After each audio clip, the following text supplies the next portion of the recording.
Good evening, race fans. Welcome to another edition of The Lap Down. I am your host, Greg Farmer, and with me tonight is Tyler, Ryan, Jamie, and JP making his return. Fellas, how are we doing on this beautiful Tuesday evening? I'm doing well. I'm doing fantastic. How about you guys? Doing well. Before we get started, as always, a big thank you to Will and the Alkali Project for the intro and outro music on the show. Please be sure to check out their music wherever you stream. We are going to kick it off with a little bit of breaking news that just dropped within the last 30 minutes. Spire Motorsports has fined Carson Hocevar $50,000 and is forcing him to conduct sensitivity training for comments that he made on a live stream about Mexico, calling it a, quote, S-hole, trying not to keep it a little more PG tonight, among other things. And that money that comes from the fine will be divvied up with different Mexican charities. And did make a public apology yesterday, it was yesterday, about his remarks. But we get your guys' thoughts on this. Is this a good move for Spire to try to maybe teach Carson somewhat of a lesson as he's still learning his way in the Cup Series, starting with Tyler? My personal opinion, as much as I hate that, the $50,000 fine, I think they should have fined him a little bit more, docked him some points, maybe docked him 10 points, and suspended him for a race, because there is no room for derogatory marks like that, especially being a professional race car driver who just raced in your country. There's no room for that. You are a professional. I think Spire is being too lenient on him, in my personal opinion. Well, but I do have one kind of counterpoint to that, though. If this is Spire doing the penalty, I don't know if Spire has the authority to dock points. If it was a NASCAR penalty, then yeah, NASCAR has the authority to dock points. But maybe not the points, but I still think Spire should have suspended him for a race, just to say, hey, you can't do that. Again, at that point, I think you're almost being overly harsh. Again, I don't think that those kinds of comments have any say on it, but also how often do drivers speak bad of tracks like Texas or other tracks? I mean, Kyle Busch is talking about going to a real racetrack once we finally get out of Daytona. But he was talking about the country as a whole. Okay. He was talking about the country as a whole if you reread it. Okay, yeah. Well, yeah. To be fair, if my memory serves correct, this might be the first time I've ever actually seen a team penalize a driver and not NASCAR, the sanctioning body. So I think, this, with this being the first time, I think maybe it was the right penalty to try to set the precedent, if you will. If the fine had been higher, I also wouldn't be calling it an overreach if they went and penalized him more. If they fined him an extra, say $25,000, made it a $75,000 fine. I'm still on the boat, even though I do agree to an extent, but I still think maybe suspending a race just to say, hey, look, you can't do that. You got to watch what you're saying. You're a professional. I'm not saying especially when it's a first offense. I think that would be a little on the harsh side. It would be setting a very harsh precedent, but yeah, it wouldn't. But it would teach people not to keep their mouths in check, especially because of Haley Deegan having to do the same thing. Kyle Busch had to do the same thing, and we all know what happened with Kyle Larson in 2020. So that I think that Spire's being a little too. Yeah, didn't Kyle Larson get a promotion after that though? That is true. Yeah, just saying that. Kyle Larson did kind of get promoted after. That is true. That is true. He did. So let's not bring up Kyle Larson in this, just because of his mistake that he had is severely worse. Yeah, right. Talking about the area of which our racetrack is, there's no comparisons between those two. Okay, so that's fair. I will retract that a little bit. All for judging it, if we deem that the penalty is enough or not, but yeah, the Kyle Larson thing's pre-Hendrick, that's in its own category. Yeah, I do. Okay, yeah, I'll retract that a little bit. I apologize on that.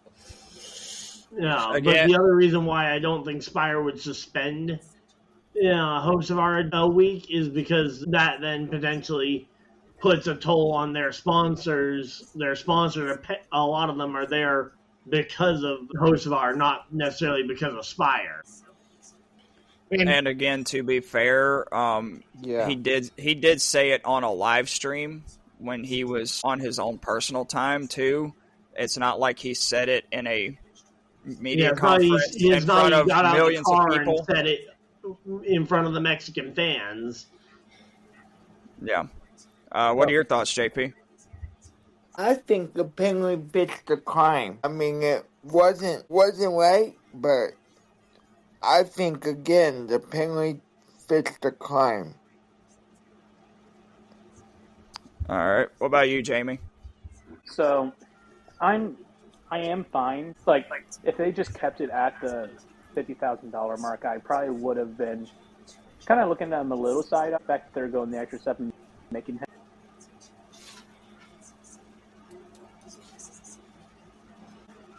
We lost Jamie for a Is it second. just me, or is he extremely quiet?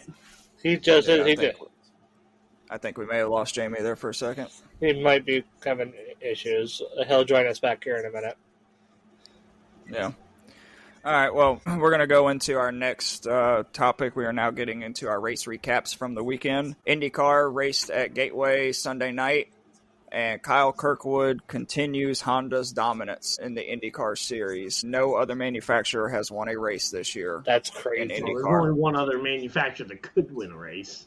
Well, that's true. But yes, Kyle Kirkwood got his third win of the season after a couple of drivers tried to play fuel strategy at the end, and it didn't go too well. But the big story coming out of Gateway was Josef Newgarden's crash after another, I can't remember the driver, he got loose up into the wall, came down, and Josef had nowhere to go and just absolutely launched over that car and landed upside down on the track. It kind of reminded me of Scott Dixon's crash in the Indy 500 a few years ago.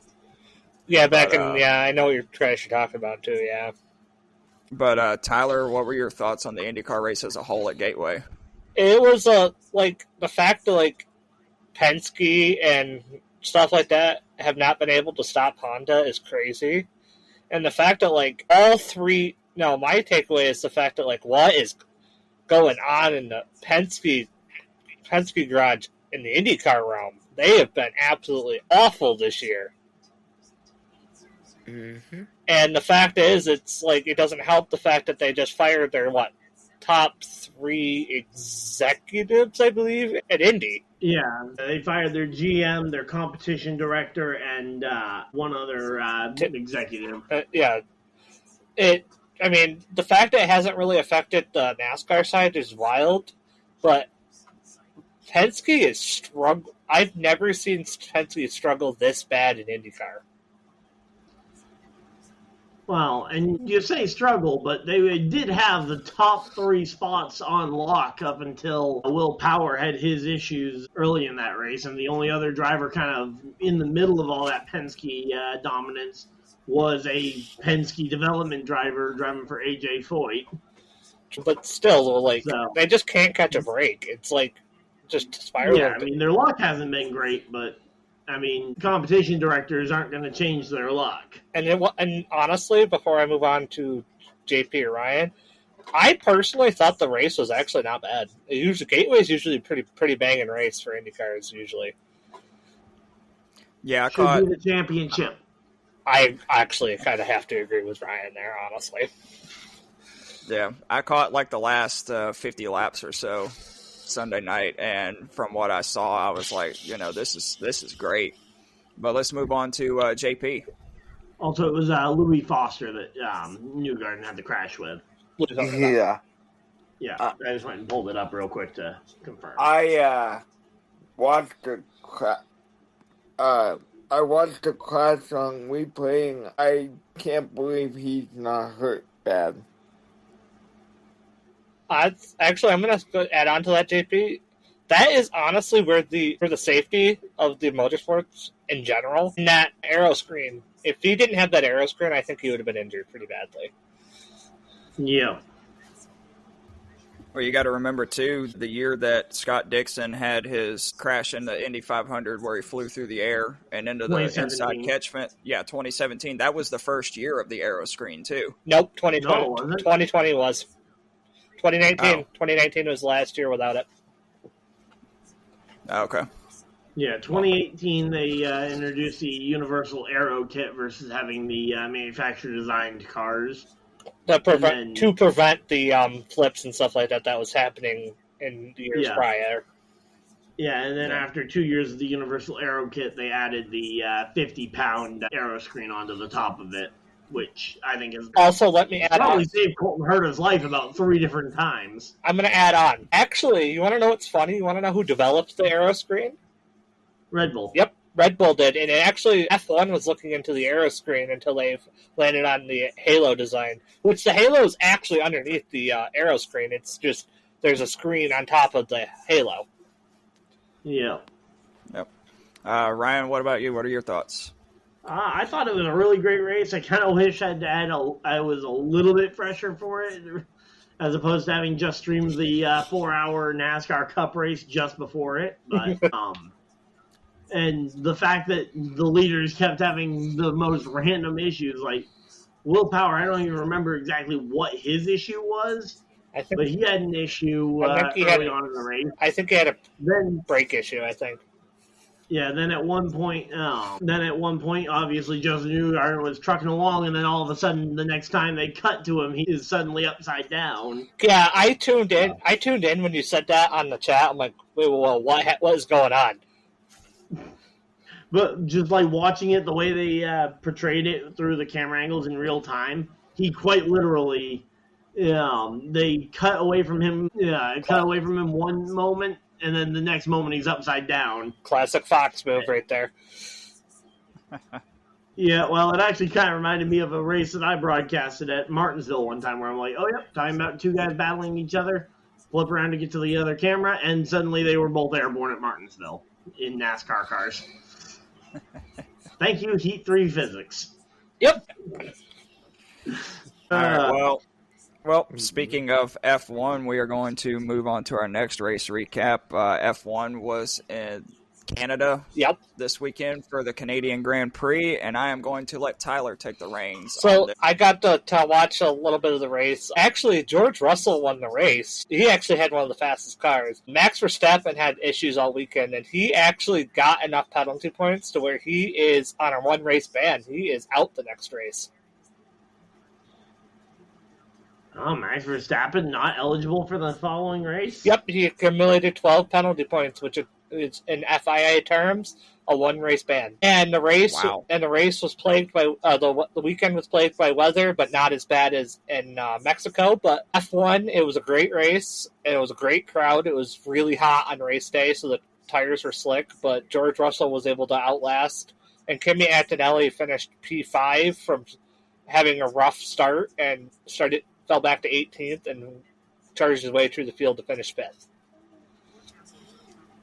So if Verstappen is out for the next F1 race, are they just going to park his car, or is someone else going to drive it? They're going to have a reserve driver do it. I don't remember who their reserve is at the moment. Wow. Well, before we get into everybody else's thoughts, I would just like to point out that it was just announced today that the Canadian Grand Prix, they signed an extension with F1 to remain on the F1 schedule for the next 10 years through 2035. So a good deal. So with that deal, though, I think we should also mention the new date for Canada next year, because I feel like that can't go without being mentioned, because that was a little bit of a controversial decision. Okay. Yep. Speaking of that, Canada and Monaco are switching places next year in 2026. The Canadian Grand Prix will now take place on Memorial Day Sunday and go head-to-head against the Indianapolis 500. That is not a great move on F1's part, honestly, because as much as F1's growing in the United States, more people are going to watch the Indy 500 over the Canadian Grand Prix, 100%. That is not a year and a half. And to plus add on the Coke 600, more people are going to watch the 600 and Indy 500. People are probably going to forget that the Canadian Grand Prix is even running, honestly, in my personal opinion. Wait a minute. Yep. Did you just say more people are going to watch the Coke 600 than Indy 500? I meant more people are going to watch the Indy 500 and Coke 600 than the F1 race is what I meant. My bad. I missed it. Okay, yeah. They will both have higher viewership than F1, but Indy will be the crown jewel of the weekend for sure. Well, see, the thing is this, I hate this decision 100% because, Memorial Day weekend, they call it Motorsports Christmas. You had Monaco at 9 a.m., and then you had the Indy 500 at noon, and then you had the Coke 600 around 6 to 7. You had about an hour and a half to 2 hours in between the end of each race to get whatever you needed to get done before the next race started. And now you got F1 and Indy going head-to-head next year. I hate it. I don't think they're going head-to-head. I think F1's going to be right in the middle, right around 3 o'clock, or 2, 3 o'clock, right around there.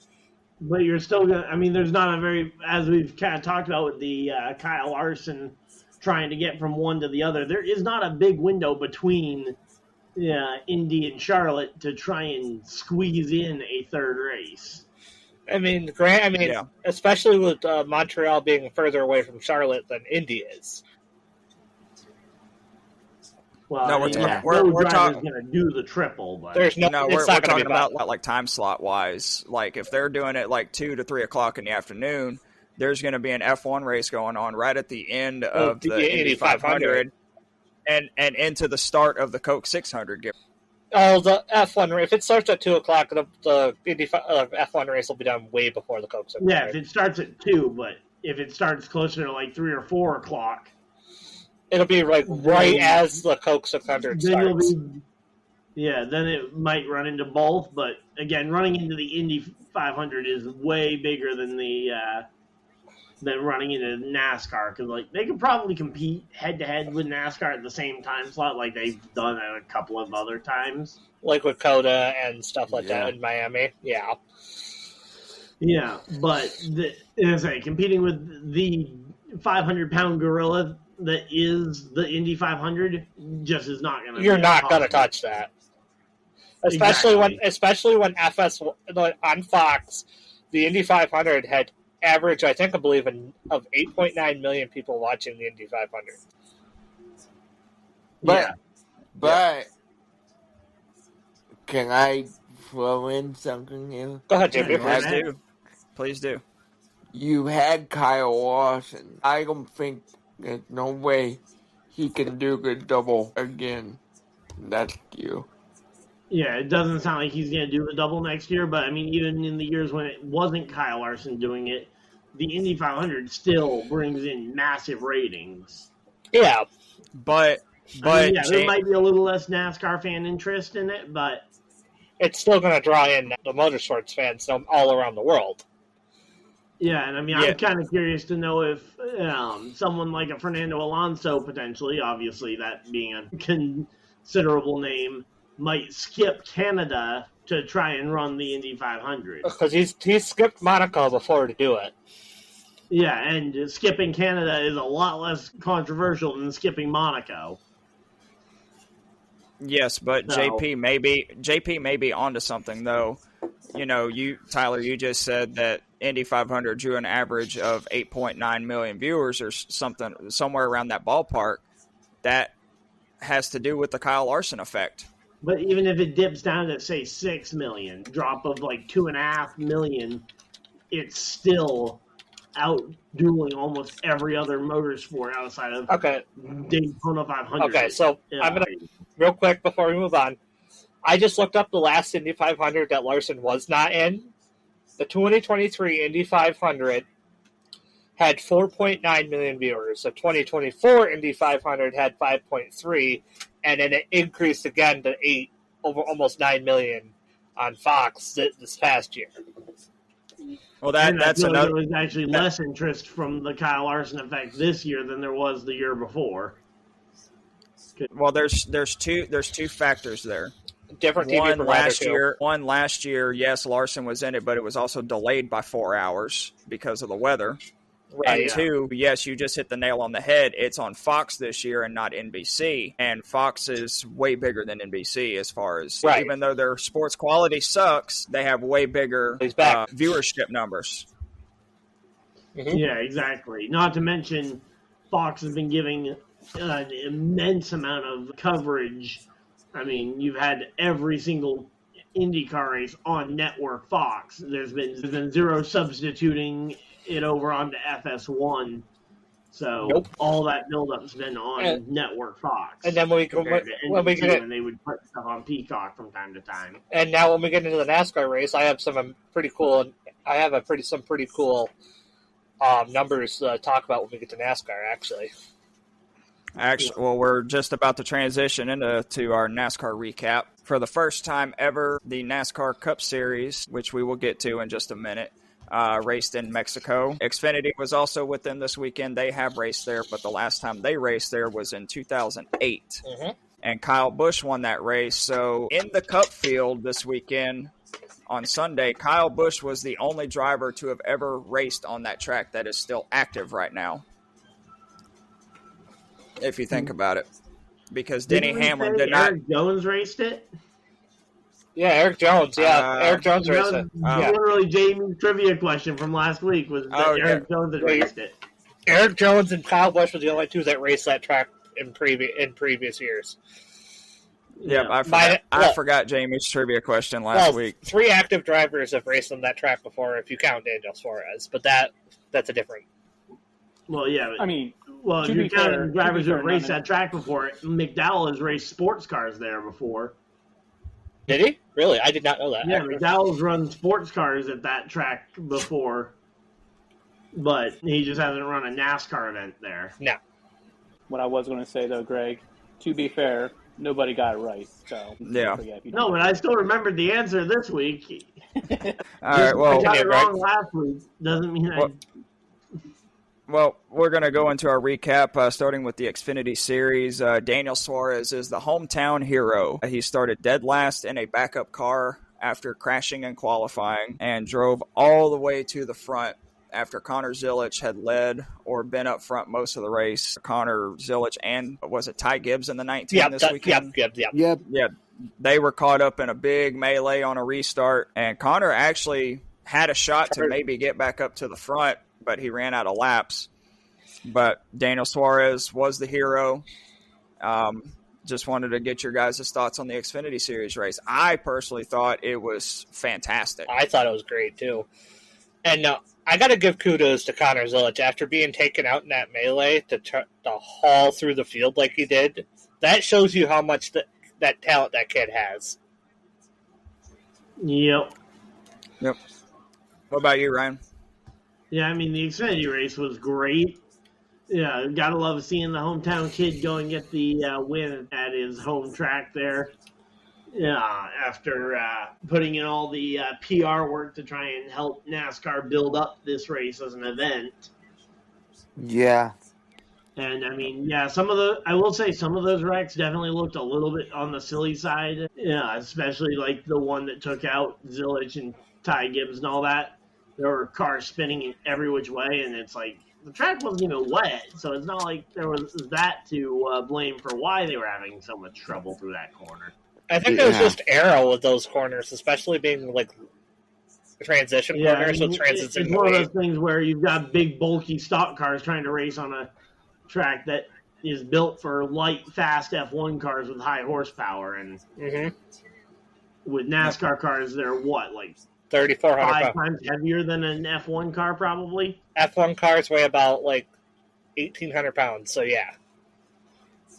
Yeah, so I mean, NASCAR cars are at least double the weight of a F1 car. Actually, almost exactly double, because it'd be 34 to 36. Yeah, you're right. Also, before we move on, actually, I was going to get from the first 4 races on Amazon Prime, before we move on to the Cup, have averaged a 2.27 million viewers on Amazon Prime, whereas this time last year, Fox was averaging 2.88 million on FS1 and Fox, and the viewership peaked at, like, I'm looking at it right now, It doesn't say. It was like 5.6 million watched the Coke 600. Yep. JP, what were your thoughts on the Xfinity race? Really happy for Daniel Suarez. I think my bold prediction, I think he's going to carry that momentum, and he will win Daytona when we go there in August. That's a long way to have to carry the momentum for. I think it's. I don't think JP's too crazy to think that, though. He's a pretty good super speedway driver. It's just the fact that, again, to carry this momentum for 10 weeks. 10 weeks, yeah. I mean, he has won on a drafting track before. Atlanta. Yeah, he's got Atlanta in the middle there, and then also you just have the pure randomness that does come from Daytona racing in general, too. Mm-hmm. Yep. Mm-hmm. Jamie, what about you, buddy?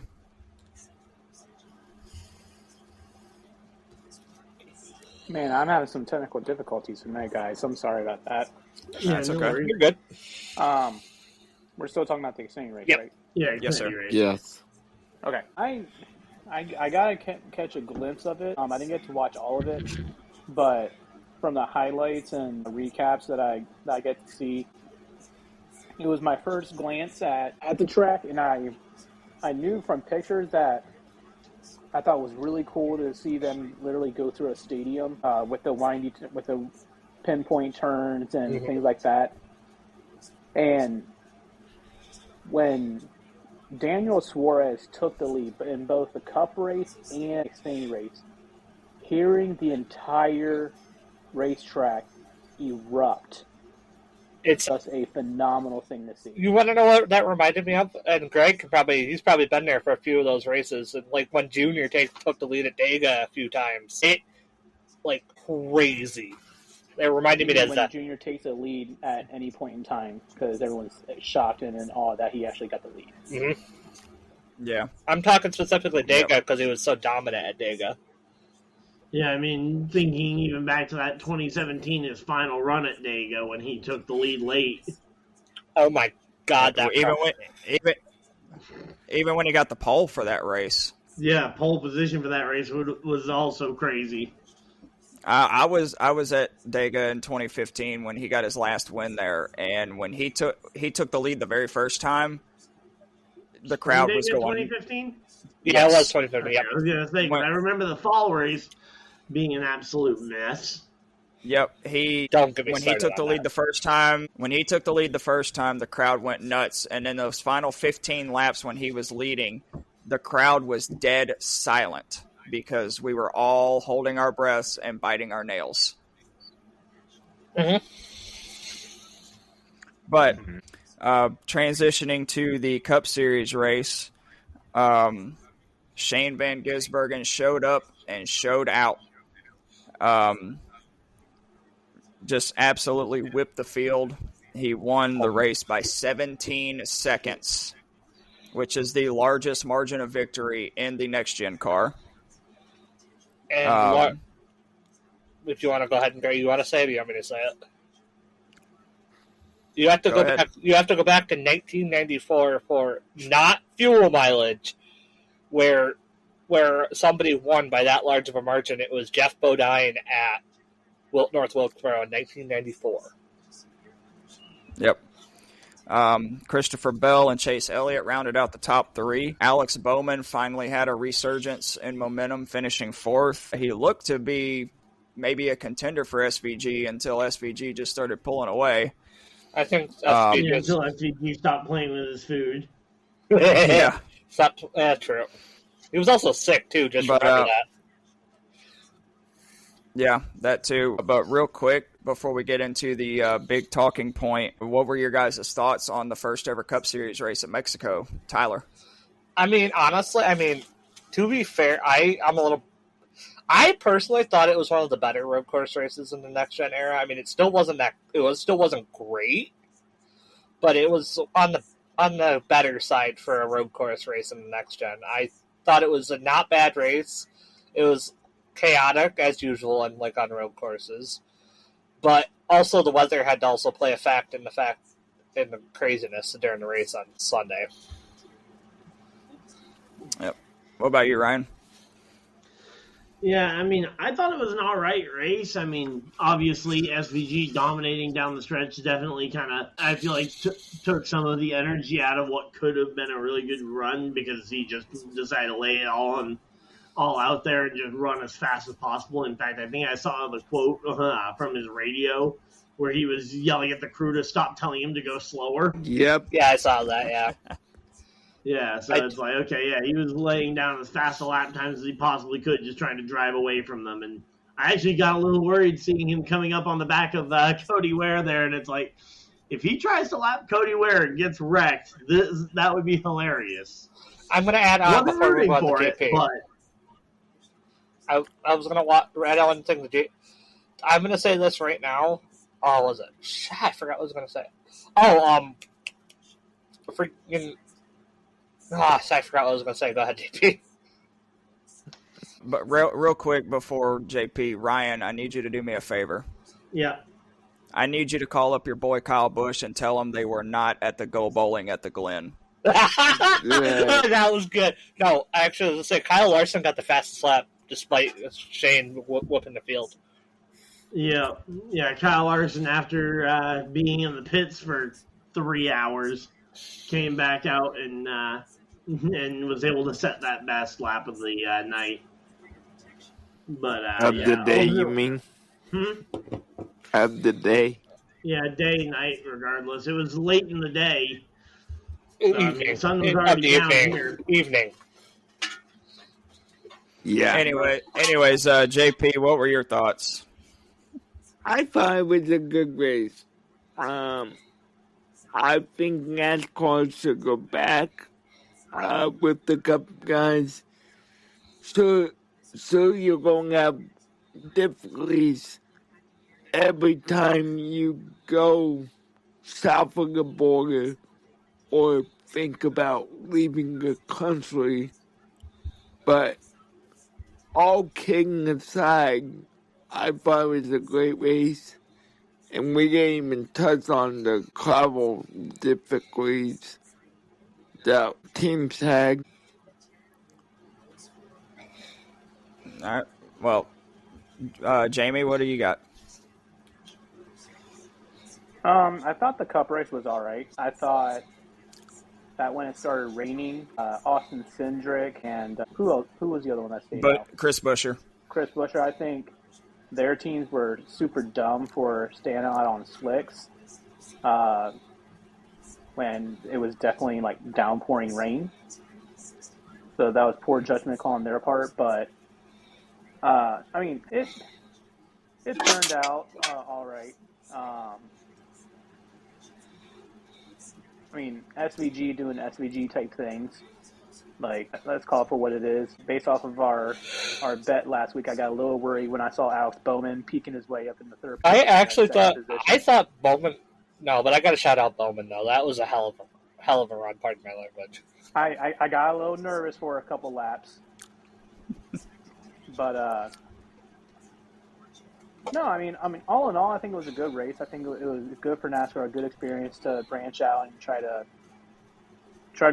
do something different and try to get more of a fan base, especially since the Mexico Series has been doing very well down there. I mean, I was kind of telling Tyler, like, I feel like that track is COTA minus the hills. I drew out a very flat COTA. That's what that track is. Well, and that's what F1 tries to do. I mean, they try to rebuild virtually the same type of track everywhere. Yep. Speaking of what Jamie said about the fan base, trying to expand and all that, Jeff Gluck posted on his Twitter, there was a fan down there by the name of Oscar who said that he has been a fan of NASCAR since 2003 and had never, ever seen a National Touring Series race in person until this past weekend. That's awesome. Dude, that's awesome, man. Yep. Yep. But yeah, JP actually brought up a good point that I forgot about. Shout out to the hauler drivers for their committance. They drove from Charlotte to Michigan for the Michigan race last week, and then a secondary hauler came and picked up swapped out cars in Michigan with the Mexico cars, and then those hauler drivers drove back to Charlotte while the main hauler drivers went from Michigan all the way down to Mexico City, some 32 hours, give or take. Whew. And then stayed there for the weekend, loaded up the cars, drove back to Charlotte, which they're there now, and are getting ready to load up and go all the way to Pocono this weekend. Those guys are the MVPs. Speaking of Pocono, actually, before we move on, this is the last race on Amazon Prime before they switch to TNT and Max. Yep. Same booth, though. I am sad because I really enjoy Prime broadcasts. I do that's too. kind of the good thing, though, is that because this race is going to be put on by the same NASCAR Productions team that. But it's cable television. Cable, though. So I don't. Cable, no. It's cable, though. TNT is cable. Well, yeah. There will definitely be some differences, but for the most part, like the actual making sure that you aren't missing 500 commercial, or that you aren't missing 500 passes due to commercials. Yep. I mean, all right, so because like that's gonna be the weird thing with it being a mix of both cable and a streaming service. I'm actually kind of curious to see which one gets more viewership and what the ad breakdown is going to be like. If you get to watch like 20% less ads on Max compared to TNT. It's probably going to be the same ad load, but I guarantee you it's not even going to be a question. It's going to be a higher overall viewership on TNT just because it's on cable. There's going to be no fight with that. It's just going to be how much viewership are they going to get on Max. That's the true question. Yeah, but if there are less ad breaks on the streaming service, though. Yeah. Right. Well, getting into the big talking point about this race, SVG going into the weekend was 33rd in points. Yeah. And now that he has the win, he is in the playoffs. And we saw the same situation with Harrison Burton last year with his walk-off win at Daytona.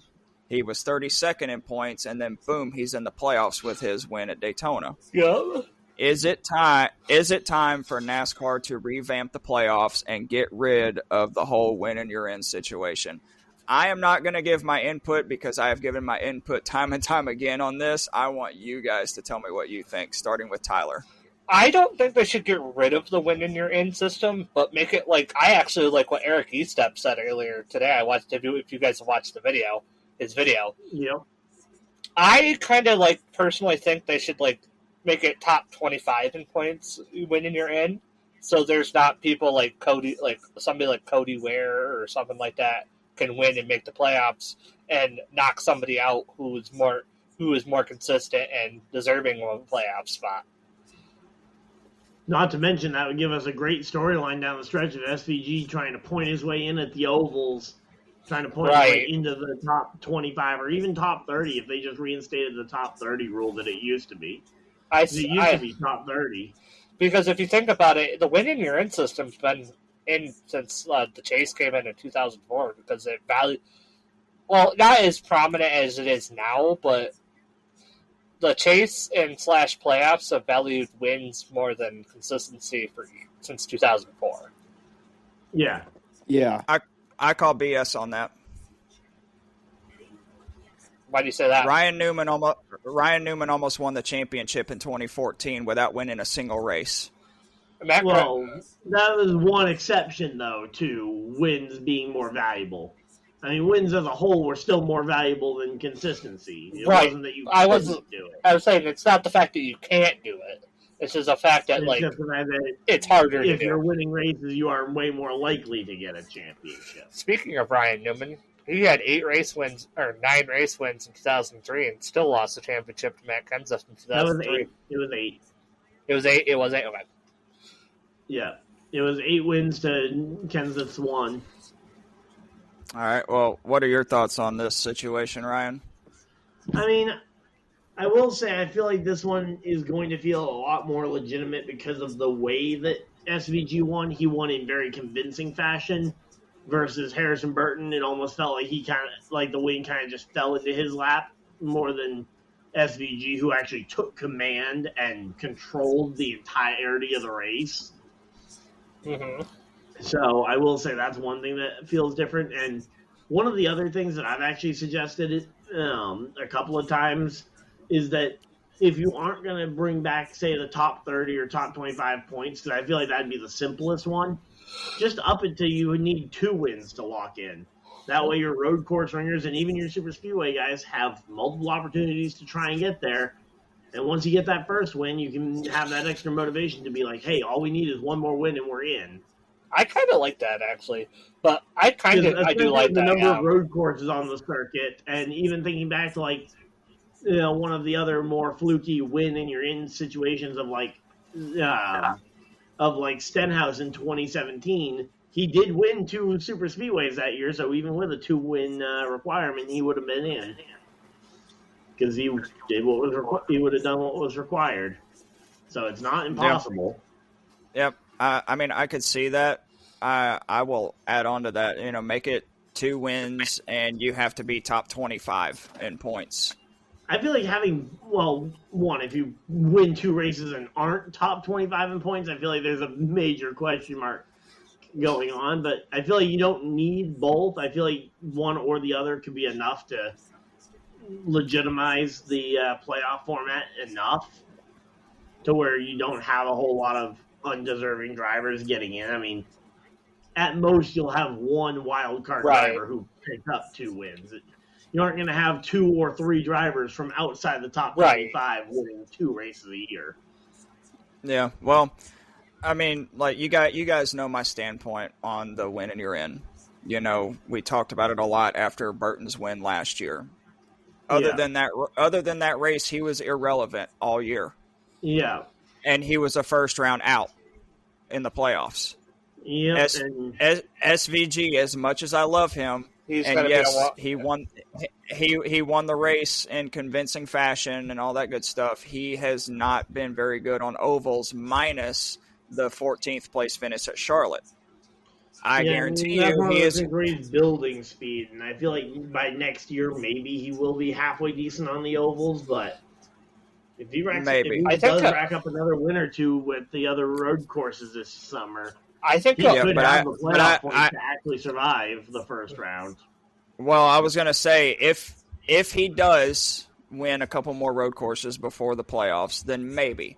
But if he doesn't, he is going to be a first round out in the playoffs, and that is going to be a playoff spot that is taken up by someone who doesn't really need to be in the playoffs. Yeah, but also, I mean, think about the amount of money that is made by, the difference of millions, I mean, it's a massive money game. Because, I've heard it said a lot of times, Ryan Preece probably would be a one and done as well in the playoffs, barring some good luck. All right, let's get Jamie's thoughts. He's got his hand up there. I'm acting like I'm in school because I can't get a word in edgewise between y'all. Now I'm loving the back and forth.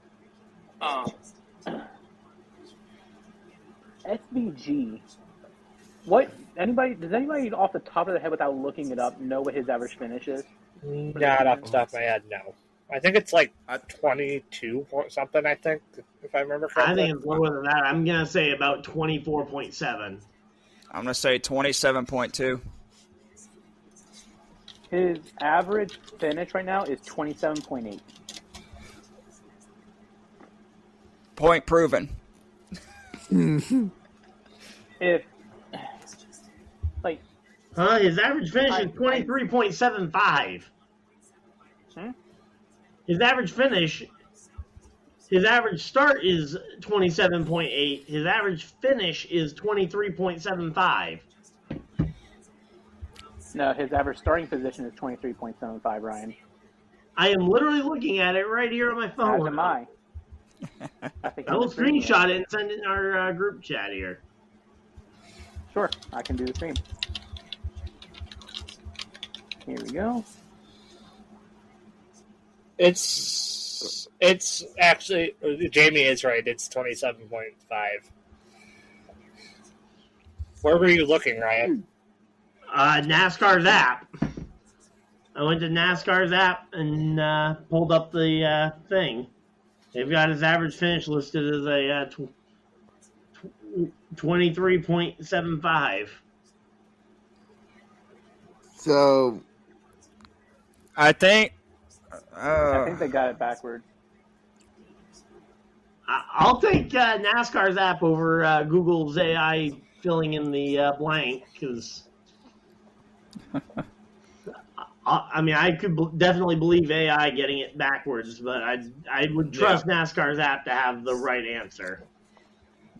Anywho, Just for sake of argument's sake, let's say it is 23. You're having a driver who averages outside the top 20 in each race, who now has a guaranteed spot in the playoff. mm-hmm.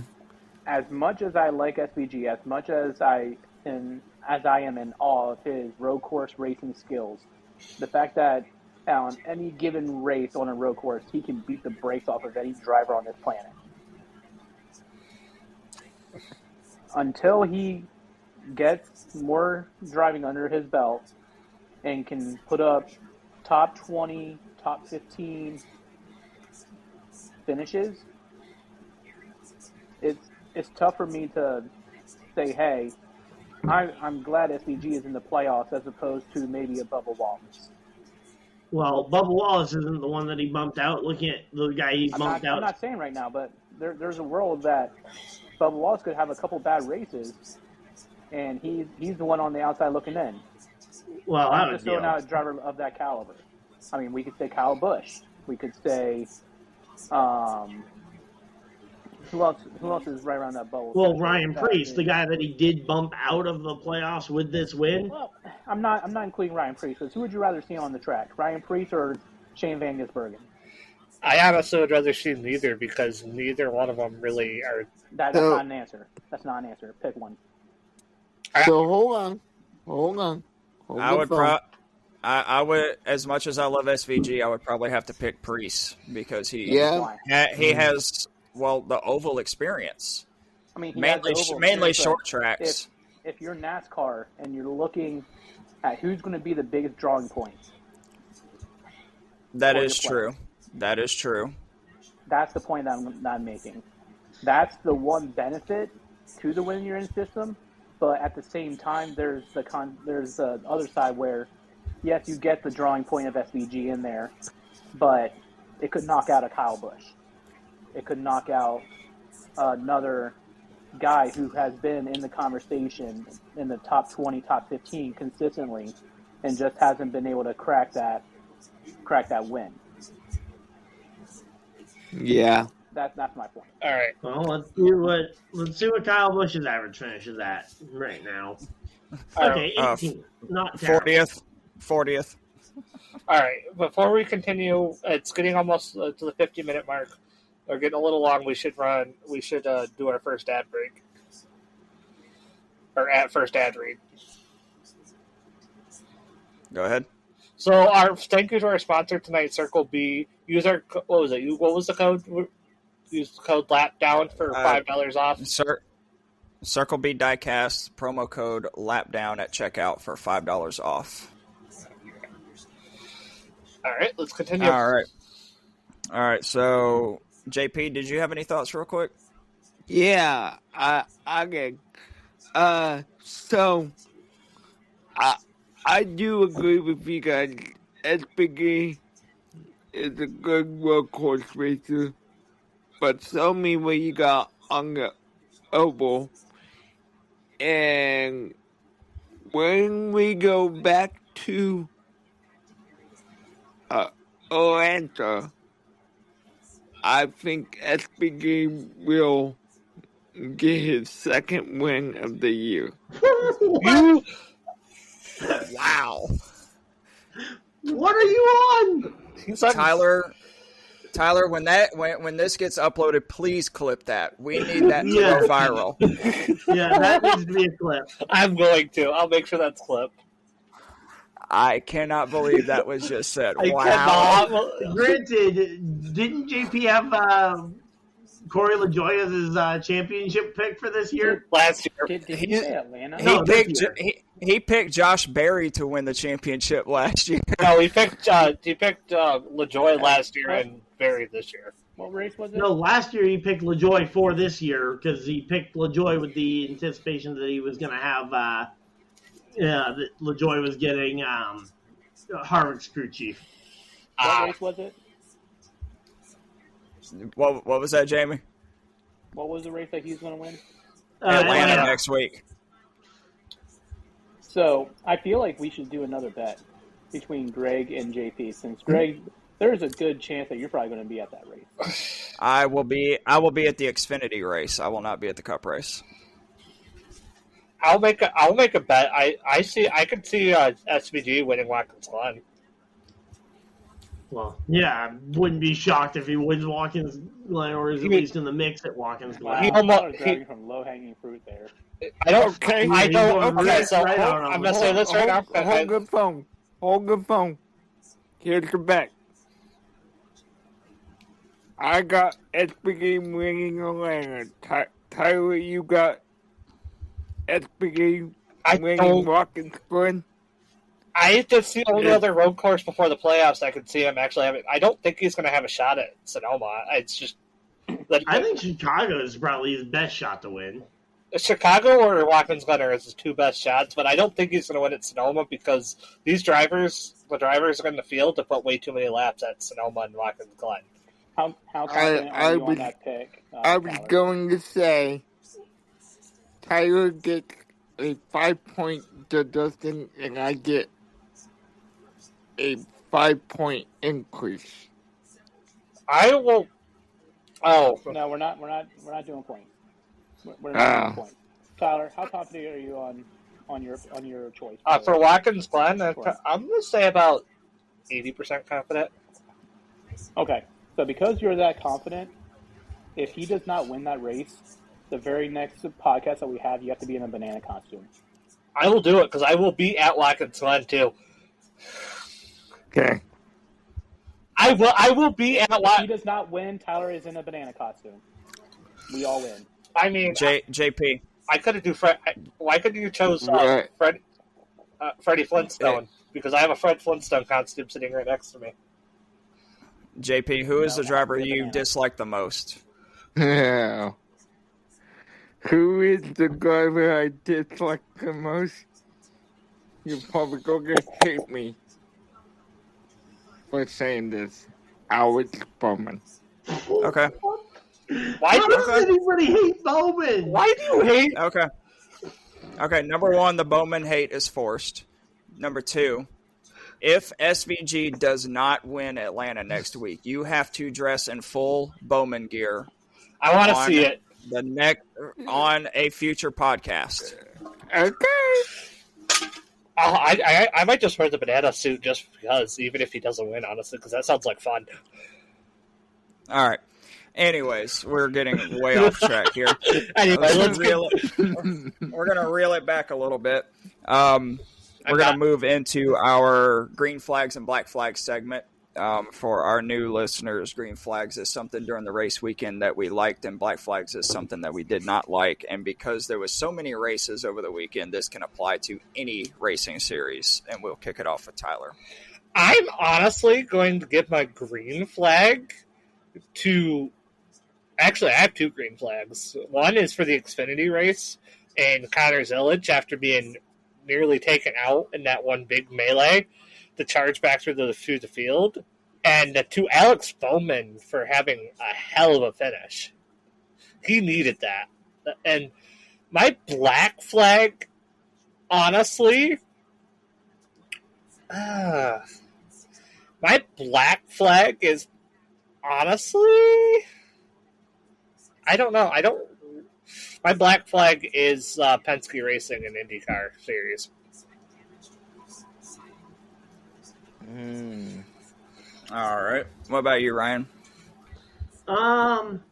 For my green flag, I'm going to give it to, I'll go ahead and give it to the NASCAR teams for actually being able to overcome, because something else JP kind of mentioned that kind of got blown right over was the teams having trouble with their planes in Charlotte to the point where I believe was it the Spire and Haas teams that both had to road trip to Atlanta to catch a commercial flight to Mexico so that they could actually get there on time.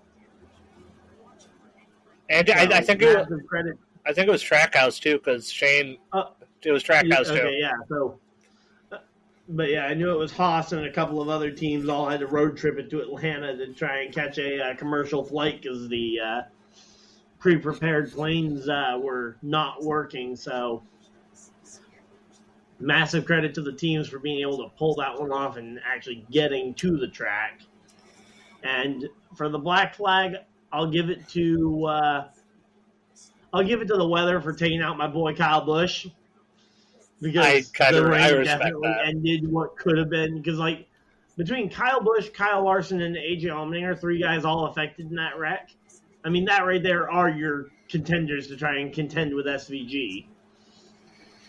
I mean, those are your guys who have the skills to keep up with SVG on these road courses, and all three of them were basically out of contention within that first wreck. Yep. What about you, Jamie? So, my green flag goes out to Daniel Suarez. I respect for that. the amount of pressure that he has been put under for the past 2 to 3 months in preparation for this weekend, to finally be able to go home, do all the media things, do all the practices, do all of what it comes to being the literal hometown country hero, and to go out there and get a win in the Xfinity race in front of your home country, in front of your family, in front of your friends, in front of everyone who has supported you and all your sponsors. Good for you. Very, very happy for Daniel Suarez. Very, very happy for Junior Motorsports for having the smarts to get the hometown guy in one of their race cars, and just creating that magical moment that we were all hoping to have. My black flag. First time in lap down history,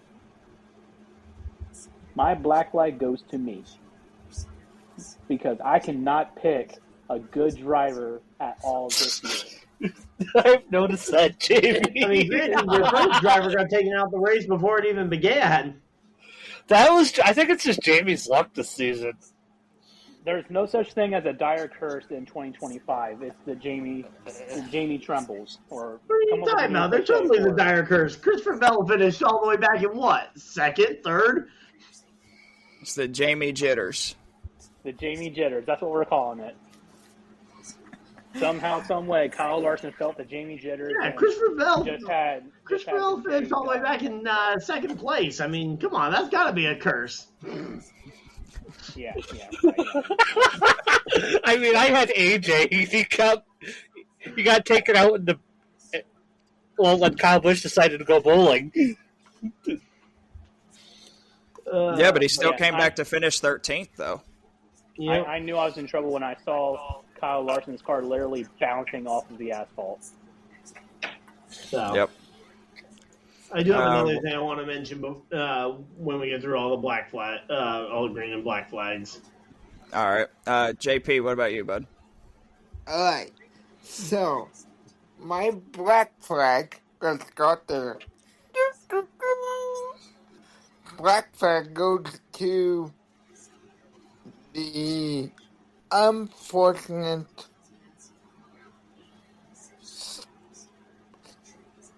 communication. SBG should not be having to tell the team to be quiet on the radio. Really? I mean, that's pretty normal communication when you have that kind of lead. The team is always telling you, hey, back it down. We don't need you turning into what Noah Gragson at Homestead was a couple years ago when he was leading by, 15 seconds before running into the back of David Starr? Yeah, but... JP, you need to lay off some of the nose candy, buddy.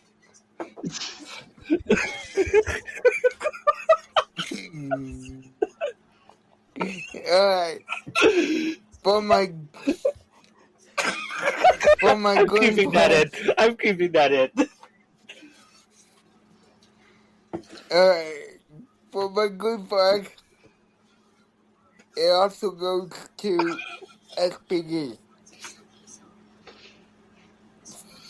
for not giving up even when the team was on him like a bat out of you know what to not lose his focus and make a mistake. What? All right.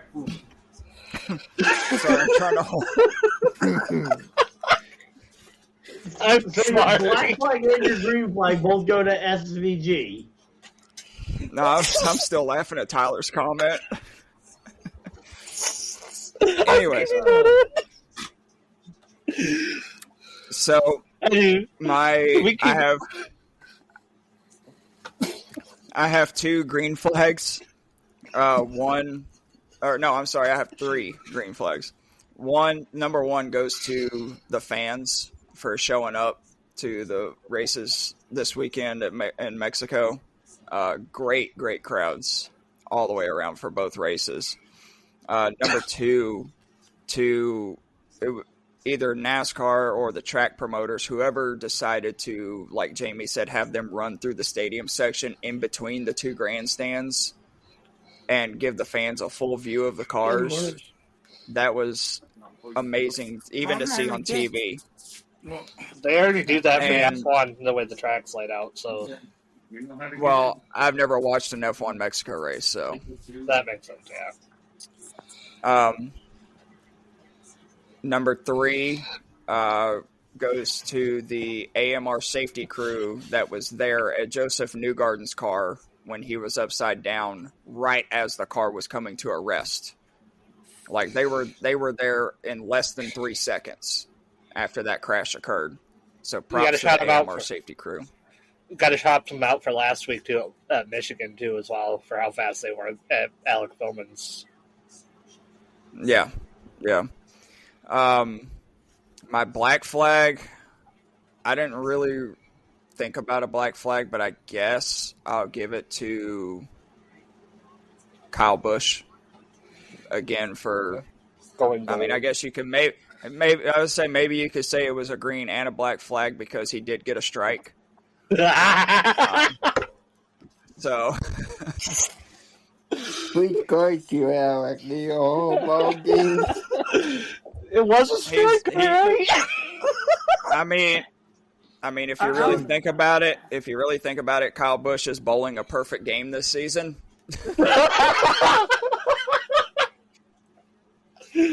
Well, hopefully he has time to spare. Oh, man.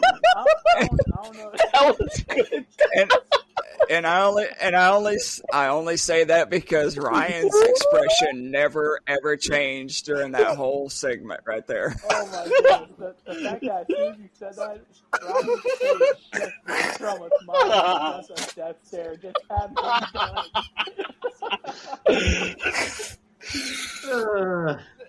All right. Before we go too much longer, it is now time for our preview segment. They are racing at... Oh, I'm sorry. You had something else. I'm sorry. Go ahead, Ryan. Yeah, I just wanted to mention one other thing that kind of got buried by the news from this evening of, kind of the story we didn't really get to was the Cars Notice of our Ricky Stenhouse Part 2 that happened towards the end of that Mexico race as well. There's some. Yep. You should watch TikTok and watch some of those edits by NASCAR. It's actually freaking funny. Yeah. Yep. I mean, this does feel like strike 2 now that where Hocevar and Stenhouse are now getting into each other. We have three. We have a month and a half. Hocevar on the dealing end, and Stenhouse just being the. Was way more in this case. It was way more Stenhouse was the innocent bystander. We have a month and a half until Go Bowling. And have Kyle Busch as the special referee. That'd be funny. What was that, Jamie? So Kyle Busch is a special. At this point, we need to put them in a wrestling ring and make Kyle Busch a special referee. Can we get a partnership with WWE for that one? Check out somebody call it Triple H. Kyle Busch has won the WWE belt before, or so. But honorable mention though, how cool was it to see like an actual like podium stage for the drivers? That was cool. That was awesome. Yeah. But yeah, I just wanted to make sure that we at least mentioned the host of our Stenhouse thing, especially on the off chance that something happens here at Pocono where someone gets revenge. Somebody's going to get revenge. Anyway, let's move on to the Tricky Triangle. Yep. Speaking of that, they are racing at the Tricky Triangle this weekend. 3 turns. What turn 4? And we're going to make our picks. I have our names on the wheel right here, ready to go. And the first pick that it lands on will be Jamie. Pardon my language. Cool. So, who's going to be the one that gets taken out early this week? Where's Jason Belmonte when you need him? Well, I'm gonna try and double down and just see if it happens to change anything. Kyle Larson. All right. Took my pick, turd. Next pick lands on Ryan. All right. Well, I get to pick from close to the entire field. Unfortunately, Kyle Larson is off the board, but I think I'm gonna go ahead and I think that Denny Hamlin's gonna have something to prove this weekend. Pocono is one of his typically better tracks, so I'm gonna go ahead and say that Denny Hamlin goes ahead and bounces back from his week off into a Pocono weekend here. I respect that. All right. I respect that. Yep. Speaking of Denny Hamlin, congrats on the birth of his daughter. His son. Yeah, I'm sorry. His son. He was not in Mexico this past weekend. Ryan Truex did fill in for him, but Denny and Jordan are enjoying their new baby. Hope they're doing well, actually. All right, next pick goes to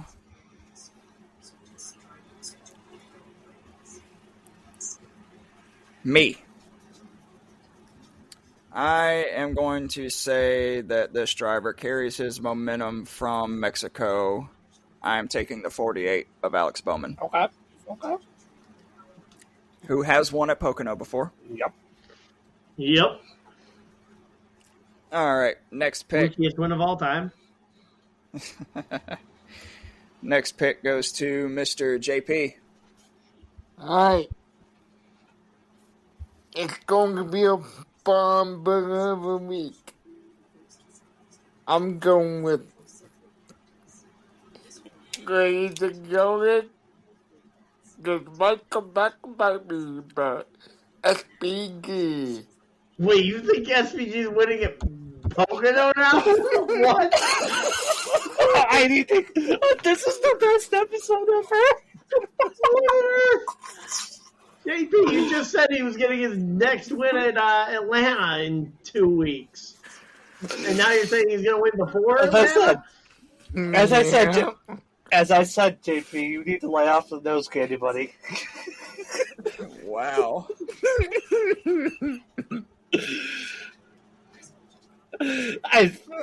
Anyway, spin the wheel. I know it's me. Last pick goes to Tyler. I'm going with my boy Chase Elliott. All right. We'll get the rest of the picks later on this week. Before we close the show out, since Mr. Jamie is with us tonight, we're going to go into another rousing edition of Jamie's Trivia. And as always, Jamie will ask us a trivia question, and we will give our guesses. If one of us gets it correct, we get a bonus point for our race picks total. If we get it wrong, Jamie gets the bonus point. So, Jamie, fire away. All right, so per usual, no Googling, no AI algorithm, no chat GBT, no way of cheating. You must use it based off of your good old noodle, the old brainwave maker. What brain? I'm kidding. On this date, this exact date of June 17th, NASCAR had a Pocono race. Who won the 2001 Pocono 500? That's not fair. I wasn't alive. Not my fault. 2001 Pocono 5. Oh, whoa! I go get first. All I right. already know. I think JP should go first. It is the old cloud climate of what is his name? You He thinking no of longer Jeremy Mayfield? Jeremy Mayfield. he wasn't in the 12 in Incorrect. 2001. Yeah. Yep. Actually, I JP think gets it wrong. I think I have my guess. Hey, can we stop talking over people, please? Sorry. My guess is. Sorry. Jeff Gordon. Incorrect. Damn. Ryan?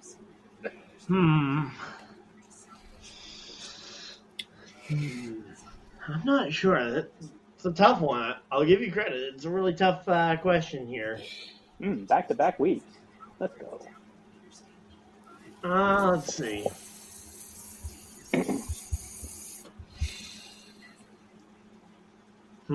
Pocono 2001. Let's go ahead and say, did Kurt Busch win it? He did not. Didn't think so. Kurt Busch got his first one in 2002. Okay. All right, Greg. I'm torn between two. Yeah, I didn't think it was right, but I think I'm gonna say Bobby Labonte. Incorrect. I think it. Who was it? we gotta give JP another guess since Mayfield wasn't even in the 12 at that point. Or was Mayfield even in the race at that point? He was in. No, he was not. Let me. Because he would have been, because he didn't go to the 19 until 2002. Casey Atwood was in the 19 Jeremy in 2001. Mayfield was in the race. So should we give JP another guess since he guessed someone who wasn't even in the field? Jeremy Mayfield was in the race. Oh, he was in the race. Okay, never He mind. was. Who was it? All right. So what's the answer? The winner of the 2001 June 17th Pocono 500 was the driver of the number 28 Havoline, Ricky Rudd. All right. Okay. Jeff, Never- what second? I would was- have guessed Ricky Rudd. The reason I said I was thinking Jeff Gordon because he went on a freaking tear in the summer of 01. That's why I was thinking that. And to be fair, Jeff Gordon also led the most laps in that race with a total of 86 laps ran. So my guess was pretty damn good. Okay, I'll take it. It was. Do you guys, real quick before we close out, do you guys want a chance to earn a bonus point, maybe? Ooh, Yeah, I'm down. Because I had a trivia question pulled up just in case Jamie was not here. All right. What do you got? What do you got, Greg? So at Pocono Raceway, Bill Elliott and Ken Schrader are tied for the most poles in Pocono Raceway history. How many do they have? I'll go Tyler. first, then I'll. All right, JP, go first. I'll say 8. Okay. Jamie. Ooh, this is a good one, Greg. Actually,